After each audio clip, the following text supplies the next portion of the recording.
Assalamualaikum warahmatullahi wabarakatuh. Perkenalkan nama saya Akila Putriasya dengan NIM 2405100013 dari program studi Teknik Elektro.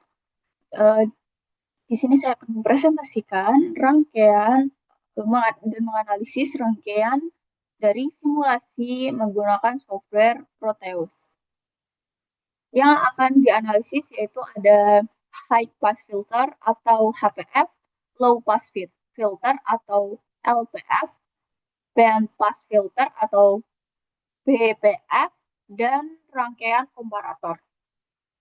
Pertama-tama, saya akan menganalisis pada rangkaian HPF.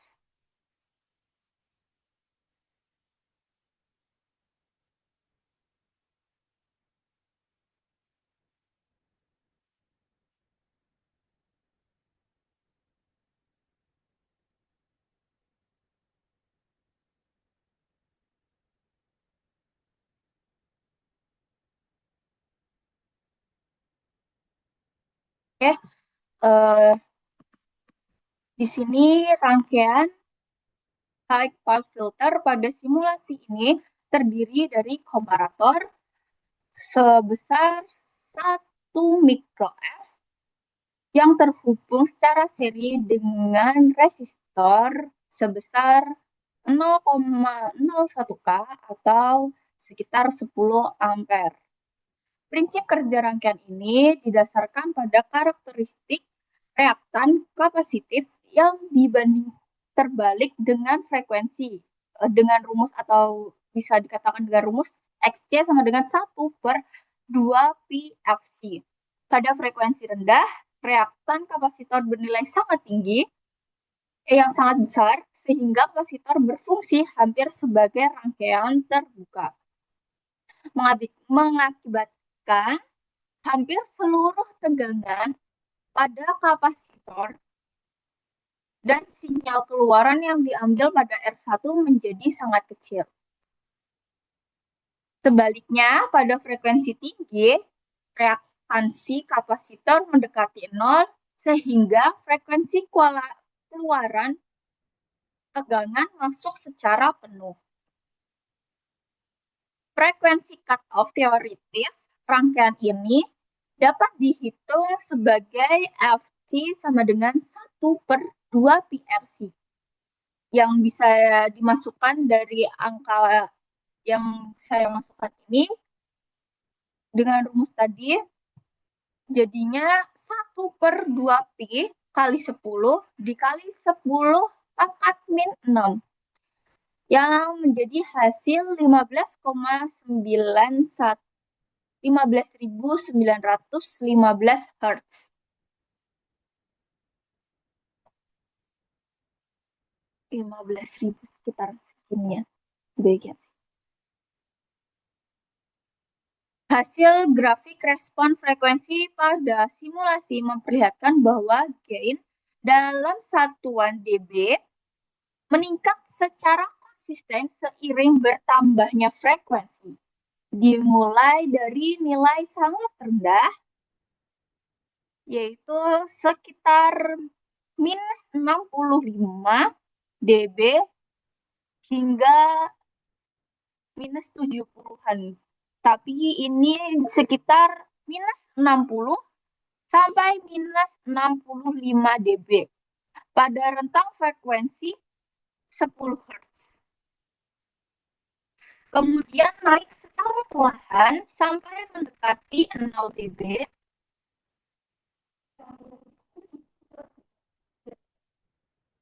Ya, sampai mendekati 0 dB sebentar, ini berputar-putar. Sampai mendekati 0 dB. Pada frekuensi di atas 10K. 10 kHz. Pola kenaikan ini sangat sesuai dengan karakteristik bot plot teoritis HPF, yaitu di mana orde pertama, kemiringan roll-off di bawah frekuensi cut-off adalah minus 20 dB per dekade. 20 dB per dekade.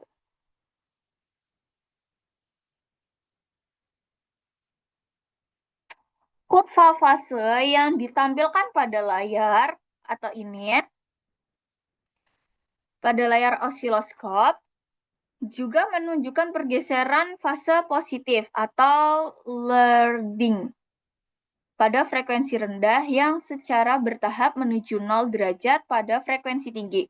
Konsistensi dengan teori bahwa kapasitor menyebabkan sinyal output mendahului sinyal input pada frekuensi di bawah Fc. Hasil simulasi ini dengan demikian memvalidasi perilaku teoritis HPF komprehensiv. Nah, coba kita ubah di bagian sininya menjadi 1.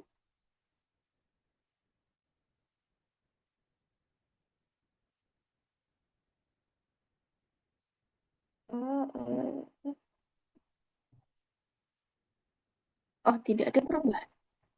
Salah. Coba di sebelah sini, sudah ada perubahan. Dia lebih maju ke depan. Tapi secara perlahan tetap naik sesuai dengan teori yang ada. Coba kalau sebelah sininya kita buat lebih besar. Oke, kita tunggu. Nah, dia semakin ke atas. Jadi yang awalnya seperti ini, terus kemudian saya ubah di bagian resistornya, jadi seperti ini, tapi ketika belok dia masih pelan-pelan, tapi ketika kapasitornya saya rubah, jadi belokannya semakin tajam. Naiknya tidak terlalu perlahan, dia lebih cepat naiknya kalau kapasitornya saya besarkan. Seperti itu.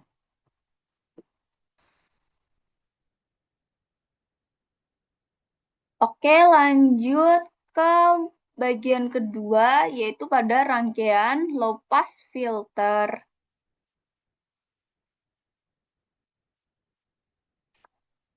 Low pass filter, low pass filter. Oke.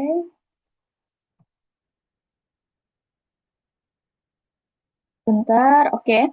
Sudah terlihat. Sebentar, saya zoom lagi. Kata terlalu zoom. Sebentar. Oke. Rangkaian low pass filter ini kebalikan dari yang high itu ya. Untuk rangkaian low pass filter pada simulasi ini tersusun dari resistor dan terhubung secara seri dengan kapasitor. Kebalikan dari yang high, bergeser. Oke. Yang awalnya dimulai dari kapasitor, kalau yang di low, dia dimulai dengan resistor. Oke, terus dilanjut perpindahan posisi aja dari resistor menjadi kapasitor, resistor menjadi kapasitor, gitu. Jadi dibalik. Tegangan keluaran diambil dari titik sambungan antara R1 dan C1 yang merupakan konfigurasi pembagi tegangan berbasis frekuensi. Pada frekuensi rendah, reaktansi kapasitif atau Xc sangat besar dibanding dengan R1. Sehingga hampir seluruh tegangan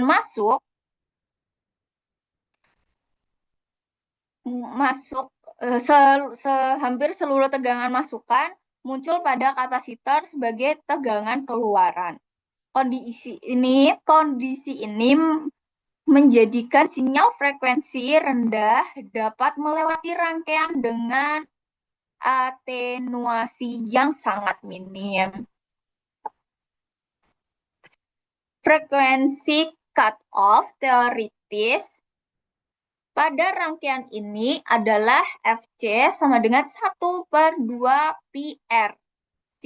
Yang tadi cuma ada pi R, di sini kita ketambahan C atau C-nya itu. Jadi kalau dihitung-hitung dengan rumusnya itu dan masukannya ini kita masukkan menjadi 1/2 pi dikali 10 pangkat dikali 10 pangkat 4 dikali 10 pangkat min 6 yang hasilnya menjadi 15,9 Hz. 15,9 Hz.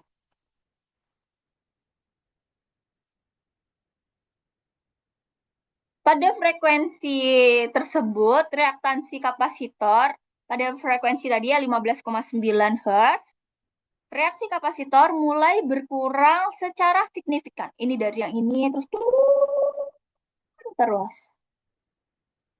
Sehingga impedansi total turunan dan tegangan keluaran pun menurun. Grafik respon frekuensi hasil simulasi menampilkan nilai gain awal sekitar minus 30 dB. Sekitar minus 30. Ya ini di antara minus 30 dan 35. Pada frekuensi 10 Hz. Ya, awal-awal dia berada di sekitar 10 Hz ya di bagian sini, di titik ini. Yang kemudian turun secara monoton sehingga mendekati minus 90 dB pada frekuensi 1 MHz. 1 MHz. Perlu diperhatikan bahwa nilai gain awalnya yang tidak berada pada 0 dB, ini kan bukan di 0 dB tapi di minus 30 kan, kemungkinan disebabkan oleh pengaturan skala tampilan simulator atau titik frekuensi pengukuran yang tidak dimulai dari frekuensi DC. Kemiringan penurunan gain yang terlihat pada grafik mendekati minus 20 dB per dekade, yang merupakan karakteristik khas dari low pass filter. Low pass filter pada orde pertama. Ini sesuai sama teori yang ada. Kurva yang ditampilkan menunjukkan pergeseran fase negatif lagging yang semakin besar seiring meningkatnya frekuensi, mencapai minus 90 derajat. 90 derajat. Pada frekuensi jauh di atas Fc, konsisten pada sifat kapasitor yang menyebabkan tegangan terhadap arus pada rangkaian RC seri. Maaf Mas sebelumnya kalau saya ngomongnya belibet karena bibir saya sedang sariawan. Oke, seumpamanya kita ubah lagi di bagian R-nya, kita buat lebih besar R dulu atau C dulu. Coba kita ubah C-nya ini lebih kecil, sekitar, lebih besar deh. Oke, coba kita ubah jadi 10. Terus kita jalankan simulasi graph. Dia lebih melengkung ke sini. Yang tadi segini, kemudian gini, bergeser. Dan dB-nya juga menjadi lebih kecil. Ini dimulai 81. Ya, mulai dari 81. Lebih tambah kecil lagi. Karena yang awalnya itu tadi minus 30, sekarang jadi minus 81. Perbedaan cukup jauh. Coba kita kecilin lagi.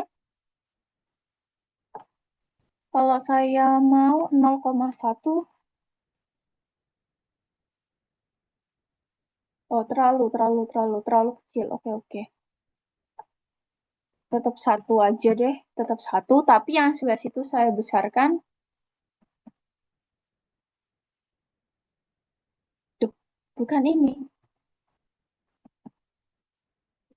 Oke, ini kita besarkan jadi 100, Kak.